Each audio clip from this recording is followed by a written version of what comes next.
तर हे पुत्र कसा पुण्यवान किंवा धार्मिक पुत्र कसा जन्माला येईल? त्यावेळेस त्यांनी ऋषीमुनीला विचारलं की आम्हाला भगवान नारायणासारखा पुत्र पाहिजे. आता हे वर्णन कोण करतात? नारायण करतात नारद मुनीला. तर त्यावेळेस या ऋषीमुनीने ब्राह्मणांना सांगितलं की तुम्ही पुण्य व्रत करा, आणि हे व्रत केलं जर तुम्ही, तर तुम्हाला भगवान विष्णूचा अंश अवतार तुम्हाला जन्माला येईल. आणि मग काय करायचं पुण्य व्रतामध्ये? तर ते सांगतात की भगवान नारायण जे हरी आहे, तर त्यांचं नाम संकीर्तन करणे, त्यांना नैवेद्य दाखवणे, त्यांना पुष्पमाला अर्पण करणे, तुलसी दल आणि दीप अर्पण केल्यानंतर असा विधी तुम्ही किती दिवस केला पाहिजे? 21 दिवसाचा केला पाहिजे किंवा 41 दिवसाचा केला पाहिजे. आणि त्याच्यामध्ये केवळ हरी कीर्तन, भगवंताचा नाम आणि जे पुष्प दीप अर्पण करून तुम्ही त्यांना प्रसन्न करू शकतात. आणि मग हे व्रत सांगितल्यानंतर पार्वती आणि शिवने नाही का हे व्रत केलं, विशेष करून पार्वतीने हे व्रत केलं. आणि व्रत केल्यानंतर ज्या दिवशी व्रताचा आरंभ समाप्ती होत होते, त्यावेळेस सगळेजण त्या व्रताच्या उद्यापन म्हटलं जातं ना, त्या उद्यापनाला सगळ्याला बोलवलं. आणि बोलवल्यानंतर त्या दिवशी सगळे देवदेवता आले, आणि देवदेवता आल्यानंतर सगळ्या देवदेवतांचा त्यांनी आदर सत्कार केला. आणि मग भगवान विष्णूला विचारलं की आम्हाला पुत्र तुमच्यासारखा पाहिजे. तर त्यावेळेस भगवान विष्णू म्हटले की मी लवकरच अवतार घेईन, काळजी करू नका. आणि हे व्रत पूर्ण सांगितल्यानंतर त्या व्रतामध्ये जे सगळ्या ऋषीमुनीला जो प्रसाद होता तो वितरित केला, महाप्रसाद उद्यापनाच्या दिवशी. म्हणून आपल्याकडे उद्यापन केल्यानंतर लोक काय करतात? थोडासा हलवा देतात, शिरा खा, तीर्थप्रसाद घ्यान जा. पण नाही, उद्यापनामध्ये फुल भोजन असलं पाहिजे, प्रसाद असला पाहिजे, की जे यजमान आहेत त्याने संतुष्ट होऊन आशीर्वाद दिला पाहिजे. लग्नामध्ये नवरदेव नवरीला पडतंय, वराडाला कशाला पडतंय? खाण्याचं. लग्नामध्ये जर जेवण चांगलं नसेल तर वराड काय म्हणते? लग्न चांगलं झालं नाही. चांगलं जेवण झालं त्याला नवरदेव नवरीशी घेणे देणे नसतंय, पण त्याला घेणे देणं कशाची असतंय? अरे तसंच उद्यापनामध्ये प्रचुर मात्रामध्ये अन्नदान केलं पाहिजे, आणि त्या अन्नदानाचं जे पुण्य ते घेतलं पाहिजे. आणि हे घेतल्यानंतर ते म्हणतात की भगवान विष्णू त्यांना सांगतात की प्रत्येक व्यक्तीचं हे व्रत करताना एकमेव ध्येय असलं पाहिजे की भगवंताच्या प्रति सेवा प्राप्त करणे, हा एकमेव उद्देश असला पाहिजे. आणि भगवंत प्राप्ती कशी असली, त्यांची सेवा आणि त्यांची प्राप्ती हा उद्देश असलं तर त्या उद्यापनाची फलश्रुती प्राप्त होते. बरेच लोक उद्यापन करतात पण त्याच्यामध्ये भौतिक इच्छा असतात की मी एवढे उपास केले, तेवढे उपास केले तर मला ते भेटत नाही. पण वास्तविक आपण जे वृत्त कैवल्य करतो त्यामध्ये भगवत प्राप्ती हा उद्देश असला तर त्याची फलश्रुती चांगली भेटते. मग असं झाल्यानंतर सगळेजण त्याच्यामध्ये जे प्रमुख यजमान होते, पुरोहित होते, ते चतुर्सकुमार होते. आणि मग त्यांनी यज्ञ केला. त्या यज्ञामध्ये सगळ्यांना दान धर्म दक्षिणा सगळं दिलं. दिल्यानंतर जेव्हा दक्षिणा देण्याची वेळ आली कोणाला? शिव आणि पार्वतीला. तर त्यावेळेस दक्षिणाच्या स्वरूपामध्ये चतुर्सकुमारानं महादेव मागून घेतले. आणि महादेव मागून घेतल्यानंतर पार्वती घाबरून गेली, तुम्ही जर दक्षिणामध्ये माझे पती घेऊन गेले तर माझं कसं वाचेल? तर अशा चिंता अवस्थेमध्ये त्यांनी भगवान नारायणाचं स्मरण केलं. नारायण प्रगट झाले आणि म्हटले काळजी करू नको, तू दक्षिणा म्हणून तुझ्या पतीला देऊन टाक, आणि ह्या ब्राह्मणाला त्याच्या बदल्यामध्ये गाय दान केलं, त्याच्या बदल्यामध्ये तुला विष्णू भेटतील. आणि मग तिनं वृत्त ती यज्ञ पूर्ण केला आणि भगवान विष्णू आपलं भगवान महादेव दान दिलं, आणि दानाच्या बदल्यामध्ये गाय देऊन नाही का त्यांना मुक्त केलं. आणि मुक्त केल्यानंतर तिथे त्यावेळेस भगवंत सगळं झाल्यानंतर आपल्या एकांतवासामध्ये शिव पार्वती रावले. आणि असे खूप दिवस गेल्यानंतर एक दिवस असं तेज पुंज, आपण जो श्लोक म्हणतो वक्रतुंड महाकाय सूर्यकोटी समप्रभा, असं सूर्यकोटी समप्रभा एवढी प्रभा त्या याच्यामध्ये आल्यानंतर पाहिलं की साक्षात भगवंताची तेज कांती त्यांच्यामध्ये आली. आणि अशा आल्यानंतर तिथे शिव पार्वती भगवान नारायणाचं गुणगान करतात. आणि त्या गुणगान केल्यानंतर हे सगळं वृत्त कैवल्य संपन्न झालं. एकांतांमध्ये वेळ घालवला आणि झाल्यानंतर एक दिवस एक ब्राह्मण आला, म्हटलं की तुम्ही उद्यापन केलं आणि त्या उद्यापनामध्ये पुण्य कृत केलं तुम्ही, त्याच्या मला थोडासा प्रसाद जे तुमच्याकडे उरलेला आहे तो मला द्या. त्यामुळे शिवपार्वती आतमध्ये गेले आणण्यासाठी, दक्षिणा किंवा जे भोजन आहे ते आणण्यासाठी गेले. आणि बाहेर अन्न घेऊन येताच तोपर्यंत ते ब्राह्मण अदृश्य झालेलं असतं. त्यावेळेस शिव पार्वतीला वाईट वाटतंय, रे आपल्याकडे जो ब्राह्मण आला, याजक आला, त्याला आपण काही देऊ शकलो नाही, अशा दुःखी आवासात नाही का ते चिंता करू लागले की असं आमच्याकडे कोणती गोष्ट चूक झालेली आहे ज्यामुळे ब्राह्मण बिना अन्नाचं गेलेलं आहे. तर त्यावेळेस एक आकाशवाणी झाली, काळजी करू नका, की तुम्ही जे पुत्र प्राप्तीसाठी एवढे यज्ञ केलेले, तर साक्षात तुम्ही जो पुत्र पाहिजे ते तुमच्या मागच्या घरामध्ये जा, तेजपुंज वक्रतुंड महाकाय सूर्यकोटी समकाव असा तेजस्वी पुत्र तुम्हाला जन्माला आलाय. आणि जशी आकाशवाणी ऐकली त्यावेळेस ते आतमध्ये जाऊन बघतात, एक सुंदर तेजस्वी सुंदर बालक पाहतात आणि पार्वती आपल्या मांड्यावर घेते आणि एवढं तिला वात्सल्य प्रेम, मातृत्व प्रेम एवढं होतं की तिला साहजिक पानं फुटतात. म्हणून हे जे देवी देवताचा जन्म असतो तो आपल्यासारख्या स्त्री पुरुषाच्या रज आणि वीर्यातून नसतो, ते अवतरण होतात, प्रगट होतात, ते अद्भुत त्यांचा जन्म असतो. हे आपल्या मेंटल स्पेक्युलेशन किंवा भौतिक बुद्धीना समजू शकत नाही. म्हणून आपल्याला त्याला श्रद्धा आणि विश्वास असेल तर आपण त्याला समजू शकतो. अशा प्रकारे ते पुत्र जन्माला आल्यानंतर सगळे ते पुत्र पाहण्यासाठी सगळीकडे बातमी पसरली की शिवपार्वतीला अतिशय सुंदर पुत्र जन्माला आलाय. आणि मग सगळेजण गिफ्ट घेऊन येऊ लागले की सुंदर बालक बालक. भगवान विष्णू आले, ब्रह्माजी आले, त्याच्यानंतर इंद्र चंद्र सगळेजण आशीर्वाद देऊ लागले, गिफ्ट देऊ लागले. आणि सगळ्या दिल्यानंतर शिवपार्वतीने त्याच्या बदल्यामध्ये त्यांना पण रिटर्न दिले. म्हणजे एक शिष्टाचार, काय तुम्ही कोणीही काही आणलं तर त्याच्या बदल्यात त्याला काहीतरी दिलं पाहिजे. बऱ्याच लोकांना लय सवय असते, घेण्याची सवय असते. देना बँक बंद होती त्यांची, लेना बँक चालू होती. कोणती बँक? लेना बँक. देना बँक बंद होते. पण तसं नाही, आदान प्रदान असलं पाहिजे. आणि दुसरी एक शिक्षा याच्यातून की आपल्याकडे कोणी यजमान आला, याजक आला, त्या बिना हाताचा नाही गेला पाहिजे. जसं परमपूज्य राधानाथ महाराज एका प्रवचनामध्ये सांगतात की तुम्ही रस्त्याने जाता, बऱ्याच वेळा लोक भिकारी येतात, पण तुमच्या गाडीमध्ये बिस्किट्स किंवा काहीतरी फ्रुट्स ठेवले पाहिजे, त्यांना दिलं पाहिजे. किंवा बिना त्याला नाही ठेवलं पाहिजे. याजक आहे तो आणि तुमच्याकडे मागतोय. मी पाहिलं बऱ्याच लोकांना फार धुटकारून लावतात, फार त्यांचे हिंसक आवाज.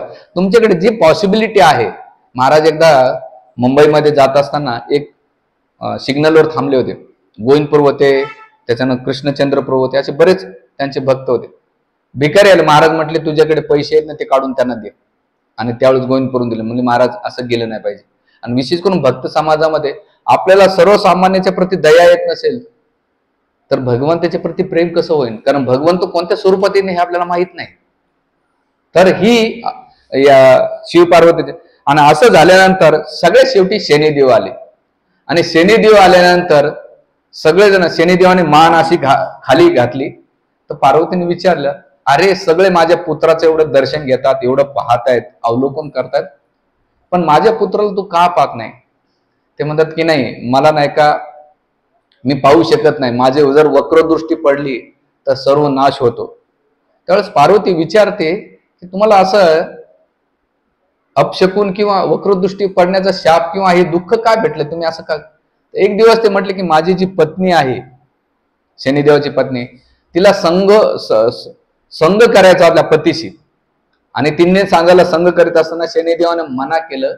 आणि मना केल्यानंतर त्या पत्नीला राग आला, रागाच्या भरामध्ये शाप दिला की तुमची नजर ज्याच्यावर पडेल त्याच्या जीवनामध्ये विघ्नच येणार किंवा त्याच्या जीवनाचा नाशच होणार आहे. आणि ह्या शापामुळे आज बी शनिदेवाकडे स्त्रियांना आलव नाही. शनी का बरं नाही?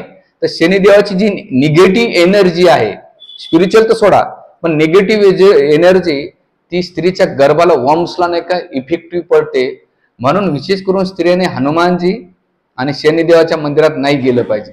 पण आजकाल कलियुगामध्ये कोणाला काही मानता येत नाही, लगेच त्याच्या सोशल मीडियावर स्त्री नाही, शास्त्रच मत निगेटिव्ह इफेक्ट त्याच्या बॉडीवर, माइंडवर नको व्हायला, त्यासाठी ते दूर केले जाते. तर अशाच प्रकारे जेव्हा म्हटली पार्वती म्हटली काळजी करू नको शनिदेवा, माझा पुत्र हे तू काही थोडे पहा, माझ्या मुलाकडे पहा, माझा मुलगा किती सुंदर आहे. आणि जसं त्याने तिरप नजरेनं पाहिलं, वक्रदृष्टीनं पाहिलं, जसं पाहिलं त्यांचं मस्तक धडापासून वेगळं झालं. आणि धड झाल्यानंतर प्राय ते मृत झालं. मृत झाल्यानंतर पार्वती शोक करू आले. आणि पार्वती शोक करीत असताना शिवजी आले, त्यांचे भूतगण आले, ते पण शोक करू लागले. सगळे ब्रह्माजी आले, बाकी देवदेवता पण आले की अरे पार्वतीला एवढा सुंदर पुत्र झाला आणि त्याचं मस्तक धडलं. त्यावेळेस भगवान विष्णूला ही बातमी कळते. त्यावेळेस पुष्पभद्रा नदीच्या काठी एक हाती पोहडलेला असतो, झोपलेला असतो. आणि तो नेमका उठतो. त्यावेळेस भगवान विष्णू बघतात की महादेव आणि पार्वती जी दुःखी आहेत त्यांना सुखी करण्याचा एकमेव मार्ग असा आहे की त्याला आपल्याला काहीतरी मस्तक लावलं पाहिजे. आणि म्हणून पुष्पभद्रा नदीच्या काठी आपल्या सुदर्शन चक्राने काय केलं, ते मस्तक छाटलं आणि ते घेऊन आले आणि आपल्या शक्तीने ते मस्तक बसवलं. आजकाल ती टेक्नॉलॉजी नाहीये, नाही तर कलियुगामध्ये लय डेंजर आहे, ते दिव्य स्तरावर आहे. आणि बसवल्यानंतर त्याला नाही का पुन्हा संजीवनी दिली आणि त्या दिवशीपासून भगवान विष्णू त्यांना नाव दिलं गजानन. म्हणजे जे गणपती आहे, गजाचं आन आहे ते बदलय. आणि दुसरं गणेश. गणेश या शब्दाचा अर्थ काय, सगळे देवदेवताला मी आशीर्वाद देतो, वरदान देतो की सगळे जे देवदेवता आहेत त्याच्यामध्ये तुम्ही कोण असणार आहेत, प्रथम पूजा तुम्हाला असणार आहे. म्हणून नाव ठेवलं गजानन, ठेवलं आपलं गणेश ठेवलं. आणि तिसरं ठेवलं गजमुखी. काय ठेवलं, गजमुखी.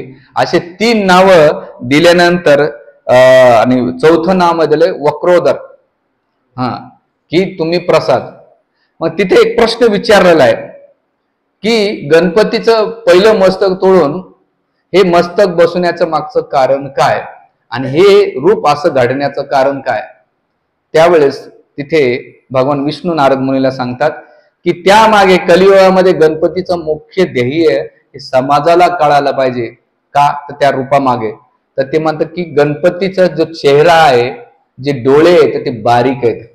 काय ते हे शिकवतात की जगामध्ये जेव्हा तुम्हाला कोणाचे दोष दिसतील तर तुमचे डोळे बारीक झाले पाहिजे.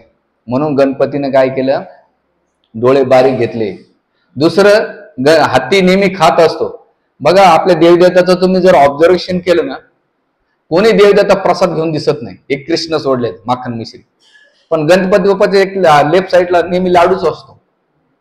एक लाडू गणपतीला.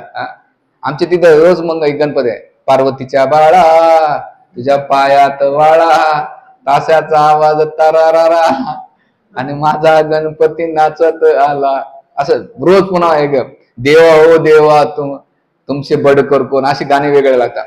तर गणपती लाडू का घेतात, तर हे शिकवतात की त्यांना कृष्ण प्रसाद आवडतो. म्हणून गीतेमध्ये यज्ञाशिष्टान संतो मुच्यंते सर्व किल्बिषे भुजंते आगम पापा ये पचिंते आत्मकारण. गणपतीने गीत आलेले, तर त्यांना प्रसाद आवडतो. तिसरं, त्यांनी कान मोठे का घेतले, तर हे शिकवण्यासाठी की जे मी ग्रंथ लिहिलेले आहेत त्या ग्रंथाचं श्रवण. पण आता कलियुगामध्ये गणपतीला वेगळेच गाणे ऐकायला लागतात, डीजे, शीला की जवानी, शांताबाई, अरे अरे काय काय वेगळे गाणे. गणपती बाप्पा जर कलियुगामध्ये बाहेर आले ना, भक्ताला उचलू आदळून मारते नाही, लकीली ती येत नाहीत बाहेर. कलियुगामध्ये असं. आणि त्याच्यासमोर तुमचे बडकर कोण, तुमचे भगत मयू, हे त्याच्या मागचा उद्देशच नाहीये लोकांना. त्याच्यानंतर पोट का मोठे, तर गणपती बाप्पा हे शिकवतात की तुमच्या जीवनात जे अपमान होतात ना ते पचवा. मी पचवतोय अपमान, याच्यावर मी मोठं प्रवचन देत असतो. त्याच्यानंतर त्यांच्या उंदराची तुलना कशाशी केलेली आहे, ते म्हणतात की मन हे चंचल उंदराप्रमाणे, ते नेहमी पळत राहत आहे. पण गणपती बाप्पा त्याला काय करतात, नेहमी पायाजवळ ठेवून देतात, त्याला प्रसाद देतात. तसंच हे मन एवढं चंचल आहे, प्रवचनामध्ये बसल्यानंतर सुद्धा मोबाईल लोक पाहतात. किती म्हणजे एकच चॅनल चालू आहे, कधी बंद होईल. तर किती चंचल आहे. अशा मनाला स्थिरता आणायची असेल, स्टेबिलिटी आणायची असेल, ते म्हणतात की भगवान विष्णूंचे चरणकमलाचा आश्रय घेतला पाहिजे. आणि दुसरं, त्याला नेहमी एंगेज ठेवलं पाहिजे. गणपतीला काय करतात, लाडू देऊन त्याला एंगेज करतात. त्याच्यानंतर वरद हस्त का देतात, ते की जो कोणी माझे शरणागत घेतो त्याला मी वरद देतो.